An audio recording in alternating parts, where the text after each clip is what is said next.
Students, आज नई exercise शुरू कर रहे हैं 7.9। आपको 7.8 एक्सरसाइज में definite integral as a limit of a sum कराया गया, निश्चित समाकलन योगफल की सीमा के रूप में। आज एक नई एक्सरसाइज है जिसमें हम निकालना सीखेंगे what is the area function. Area function क्या होता है? सपोज हमारे पास कोई वक्र है y equal to f x, ये कोई वक्र है और हमको इसका एरिया निकालना है फंक्शन के रूप में। इसकी जो सीमा है x belongs to close interval a b. X जो है ए से लेकर बी तक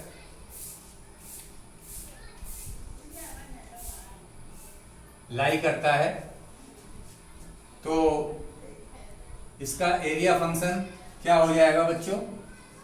y equal to f x है। जैसे आप जानते हो y की वैल्यू हमेशा x के ऊपर डिपेंड करती है,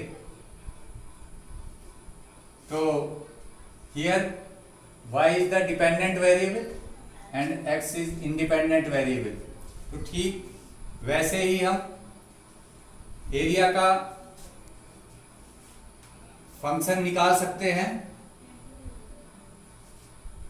जैसे यहां पर a है, यदि आगे बढ़े यहां पर मानो x है, फिर और आगे चलते हैं तो लास्ट में b आ जाता है, तो यहाँ पर इसकी लिमिट a टू x हो जाएगी। तो ये जो है कंप्लीट, यदि आप इस पूरे इंटरवल में निकालेंगे तो a टू b हो जाएगी लिमिट इसकी। तो क्या हो जाएगा? जैसे कि एरिया को a से डिनोट करते हैं क्षेत्रफल को, तो यहां पर ax बराबर क्या हो जाएगा? Integral of F x. पहले हमने इतने एरिया कर लिया तो उसमें लिमिट क्या होगी? a to x। परंतु हम जो है इस पूरे फंक्शन का लेंगे तो क्या हो जाएगा? a to b limit.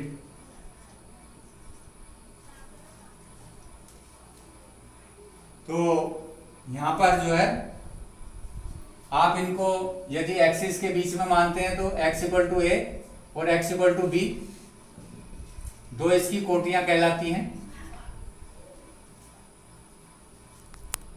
a to b यदि हम एफ एक्स का इंटीग्रल कर दें और उसका इंटीग्रल करने के बाद उसमें लिमिट a टू b निकाल लें तो वो a x क्षेत्रफल फलन का मान आ जाएगा। तो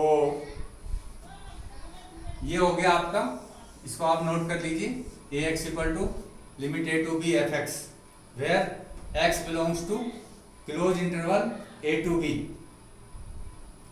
हमेशा जो है f x is greater than 0 होगा, ये भी आपने ध्यान रखना है। तो जो छायांकित भाग का क्षेत्रफल है ये x के मान पर निर्भर करता है। जैसे जैसे x का मान बढ़ेगा वैसे ही वैसे जो है क्षेत्रफल का मान बदल जाएगा। क्यों? क्योंकि यहाँ पर जो है एफ एक्स और ए एक्स जो है एक दूसरे के प्रोपोर्शनल हैं। तो ये तो हुआ क्षेत्रफल फलन।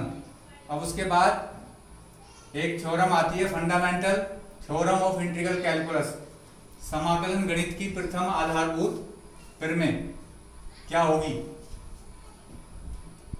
तो किसी क्लोज इंटरवल ए बी में किसी बंद अंतराल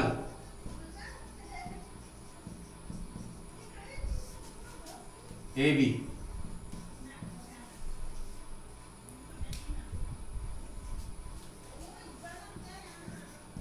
एफ एक संतत फलन है, कंटिन्यूअस। इसके लिए कंटिन्यूअस होना बहुत जरूरी है।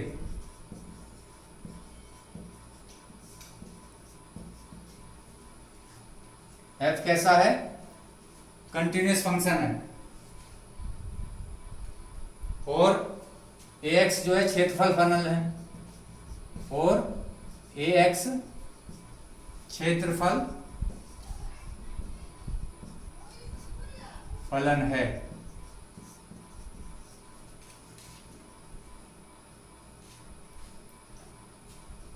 जैसे कि आपको मालूम है x belongs to close interval a b, तो इसकी आधारभूत प्रमेय ये कहती है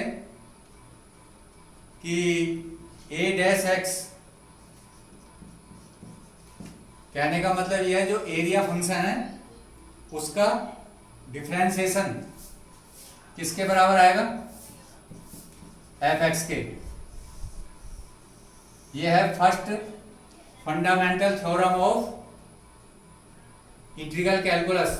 आप इसको यहां से भी देख सकते हैं, क्योंकि जब हम इसका डिफरेंशियल करेंगे तो एक दूसरे के अपोजिट होते हैं डिफरेंशियल और इंटीग्रल, तो ये साइन हट जाएगा तो एफ एक्स ही तो आएगा बच्चों।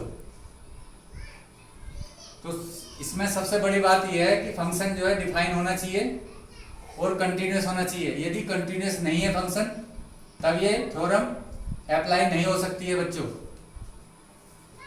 तो ये है थ्योरम 1। एक और थ्योरम है थ्योरम नंबर 2, एक दूसरी थ्योरम भी है, उसको यहां लिख देते हैं। Second fundamental theorem of integral calculus, second fundamental theorem of integral calculus. इसका यूज हम ज्यादा करेंगे सेकंड वाली का, हिंदी में बोलेंगे समाकलन गणित की द्वितीय आधारभूत प्रमेय। तो ये क्या होगा बच्चों? तो पहले तो वही कंडीशन आएगी इसमें, बंद अंतराल ए बी पर एफ एक कंटिन्यूस फंक्शन है, संतत फलन है। किसी भी क्लोज इंटरवल पर एफ एक संतत फलन है, और एफ का एंटी डेरिवेटिव आपने फर्स्ट चैप्टर में पढ़ा था सबसे पहले, प्रति अवकलज। एफ का प्रति अवकलज क्या है? Capital F.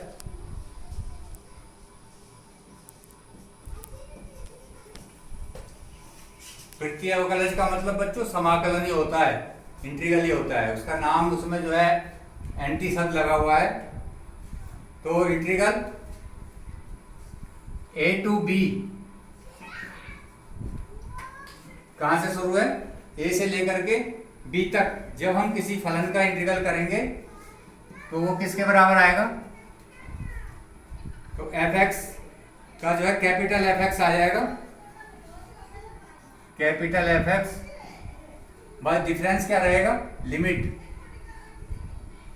Limit a to b, limit a to b. जब आप इसमें लिमिट रखोगे बच्चों, ये लिमिट रखना सीखिए। जो उच्च सीमा है, ऊपर वाली उच्च सीमा है, नीचे वाली निम्न सीमा है, तो इसमें मान इस तरह से रखोगे। पहले फंक्शन के अंदर, इसके अंदर बी रखोगे, तो दिस इक्वल टू आएगा f b minus f a. तो ये है second fundamental theorem of integral calculus. Integral a to b f x d x equal to capital F x limit a to b f b minus f a. ये बहुत आपने जो है differential calculus में भी पढ़ा है, कंटिन्यूटी और डिफरेंशियबिलिटी के बारे में। और यहाँ पर भी उसका जो है, इसमें जो आधारभूत शब्द लगा हुआ है वो इसी वजह से लगा, क्योंकि फंक्शन जब तक यदि फंक्शन डिफाइंड नहीं है तो ये थ्योरम जो है फेल हो जाएगी। इसके लिए सबसे बड़ी कंडीशन क्या है? फंक्शन एक तो डिफाइन होना चाहिए, फंक्शन डिफाइन होना चाहिए और जो है कंटिन्यूस होना चाहिए। तो ये हमने आपको इस चैप्टर का इंट्रोडक्शन दिया। अब एक्सरसाइज सोल्व करते हैं। देखिए नंबर 1 देखिए, लिमिट -1 to 1 f(x) dx, और f(x) की वैल्यू इसमें दे रखी है। यहाँ पर कितनी दे रखी है? x + 1। f(x) की वैल्यू दे रखी है x + 1।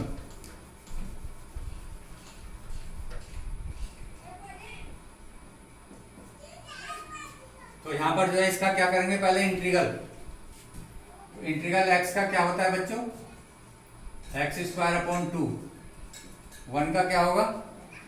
x ब्रैकेट बंद -1 to 1। इंटीग्रल करना तो आप अच्छी तरह जानते हो। अब लिमिट और रखना है। इस पूरे में जो ये पूरा फलन है, इसमें पहले 1 की वैल्यू रखेंगे, और जब ये वाली वैल्यू रखेंगे तो माइनस आएगा। देखो 1²/2 + 1, ये हो गया इसका पहले वाले का। अब माइनस साइन लगाएंगे, -1²/2 + -1, तो ये आ गया 1/2 + 1 माइनस इसका स्क्वायर करेंगे तो 1/2 -1। इस चीज का ध्यान रखेंगे। ये माइनस साइन आएगा जब भी आप लिमिट रखोगे। तो ये आ गया 3/2, ये आ गया। इसमें से जब सब्ट्रैक्ट करोगे इसे माइनस का 1/2, और इसका आंसर आ गया 3/2 माइनस माइनस प्लस 3 और 1 4, 2 आंसर आ गया। ये बच्चों एक्सरसाइज सबसे सरल एक्सरसाइज है, बस इसमें केवल लिमिट रखनी है। बाकी जो आपने 7.1 और 7.2 एक्सरसाइज करी उसी का रूप है ये। क्वेश्चन नंबर 2 बहुत सरल है। क्वेश्चन नंबर 2 क्या है? Limit 1/x dx। तो 1/x का इंटीग्रल आप जानते हो, पर इसमें लिमिट दे दी 2, और अपर लिमिट क्या है? 3। तो 1/x का होता है बच्चों log mod x, limit 2 to 3। तो ये हो गया log mod 3 minus log mod 2। आप ऐसे भी लिख सकते हो आंसर मोड में, या ऐसे भी लिख सकते हो log 3 माइनस log 2। दोनों ठीक है बच्चों, ये भी लिख सकते हो, ये भी लिख सकते हो, क्योंकि मोड की वैल्यू यदि निगेटिव होता तो हम पॉजिटिव लेते, पॉजिटिव है तो पॉजिटिव ही आएगी। मोड इसीलिए लगा हुआ है यहाँ पर कि यदि कहीं माइनस आ जाए तो आप उसका आंसर प्लस में लिखोगे। क्वेश्चन नंबर, ये सारे क्वेश्चन इजी हैं। एक क्वेश्चन और ले लेता हूं। क्वेश्चन नंबर मैं ले रहा हूं 5। Limit 0 to π/2 cos 2x into dx। अब देखिए इसमें आप तो 2x को t मानोगे,